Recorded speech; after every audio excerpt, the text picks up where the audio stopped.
Christian Novels Audiobooks, The Story of Wayne and Jean Vozzolo, The Cross Penny, Episode number 40.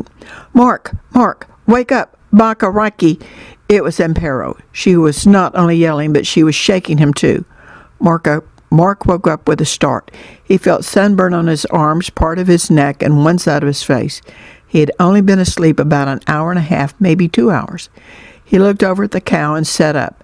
Amparo sat down next to him. Yes, Amparo, she's having her calf. See, the front hooves are coming out. Pretty soon there will be a new Baka or Tora. Mark said, Anna's having Sagdaw, baby too. Tate sent me tell you. Wow, that's great. Mark, there, see. Yes, Mark replied. The baby calf has been born. Watch, it'll get up real quick and stand on wobbly legs and drink some milk from Rika. Mark, look, it have no face. Amparo pointed to the lifeless calf laying on the ground. Yes, it does. He charged through the gate to the baby calf. It just needs some help. Amparo followed quickly behind. Mark bent down and jerked the clinging membrane off the little heifer's face. He opened her mouth and pulled out some mucus. Come on, little girl. You can breathe. Come on, breathe. He rubbed her hard and made her mad. Ricky was not very happy with what Mark was doing to her baby either. The Toro was getting restless and Muta was mooing loudly. Mark wasn't sure if the Toro's rope was going to hold. The calf made some noise and started breathing. The noise drew Ricky's attention back to her baby and off Mark and Amparo. Ricky nuzzled her baby, licked her, and urged her to get up on those wobbly legs and nurse. Mark backed away with his arm in front of Amparo. Let's let Ricky do what Bakas do with their new babies. Wow, that was close. I am so glad you woke me up when you did. That little girl needed some help. But she no face. How you find face? Amparo asked. Well, I saw that happen a few times back with my dad's Bakas. Sometimes it looks like they don't have a face, but it's just covered up.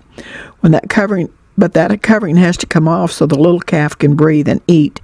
Let's go back to the other side of the fence. The Toro's not too happy and might break his rope and try to come inside the fence. Muta's going to have her baby soon, and she's maybe a little dangerous right now, too. Mark pushed the little girl behind him as he slowly backed his way to the gate. Stay behind me, Amparo, and don't move quickly. He inched his way back to the gate, watching the Bakas and the Toro. Look, Mark, Saginaw Bakas stand get milk. Yes, she is. Ricky makes a fine Anna, doesn't she? Yes, I tell Tate and Aina Saginaw Baka. Amparo raced off to the kitchen door. Mark washed his hands with a laundry soap outside by the water barrel. I wish I could take a shower and put on all clean clothes. I don't mind getting dirty. I just don't like staying dirty and sweaty, he muttered to himself.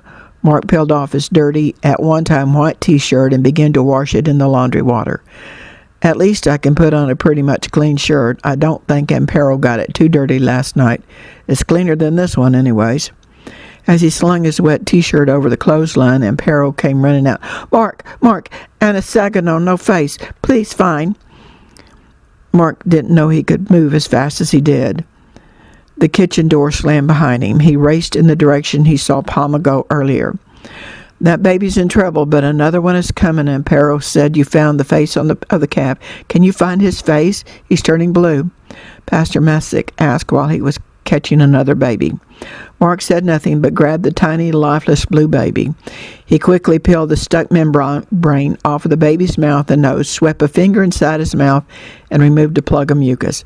Come on, little man, breathe. Come on, you can do it. Nothing. The only crying in the room came from Palma and Amparo. He turned the tiny blue baby upside down and watched as strings of mucus tumbled out. Mark said, I told you to breathe. He then popped that tiny blue-brown behind as Amparo watched in horror. Mark, no, hurt him. He little, he brother, she sobbed. Before Mark could answer, the blue-brown baby cried, and the blueness began going away.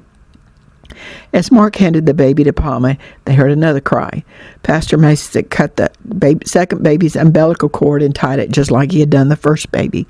He handed the second perfect little brown baby to Palma. Then he sat down on the floor next to the bed and wept, thanking God for the two little baby boys. Soon he was fast asleep even before he could say amen. Mark took Amparo by the hand and led her out of the room. Come on, Amparo. Let's go check on Muta.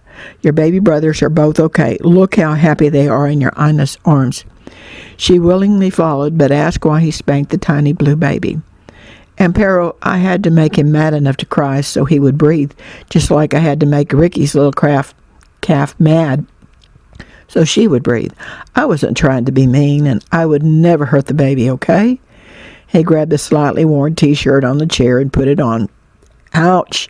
A sunburn hurts," he said as he slid it over his arms, face, and neck. Amparo giggled. "You red one side. Understand why I hit brother. Look, Mark, look." His eyes followed her outstretched hand. He saw Ricky nursing her calf and Mutas nursing two calves. The toro had calmed down and was busy munching grass. "Would you look at that? Mutas had her baby, too, but it was twins, just like your Anna had." "Twin boys?" she asked. "No, twin girls." "So today we got 2 boys and 3 girls?" "That's what it looks like. What a long, busy 2 days and night. Go tell your tate about the twin girls and tell him all 3 calves and their Inas are fine. No, don't wake him up. If your Ina's awake, whisper it to her quietly. Your tate is very tired and needs to rest too." Mark moved his comma back in the shade and sat down on it. He meant to stay awake, but couldn't resist laying down. As soon as he did that, he fell asleep in the cool breeze.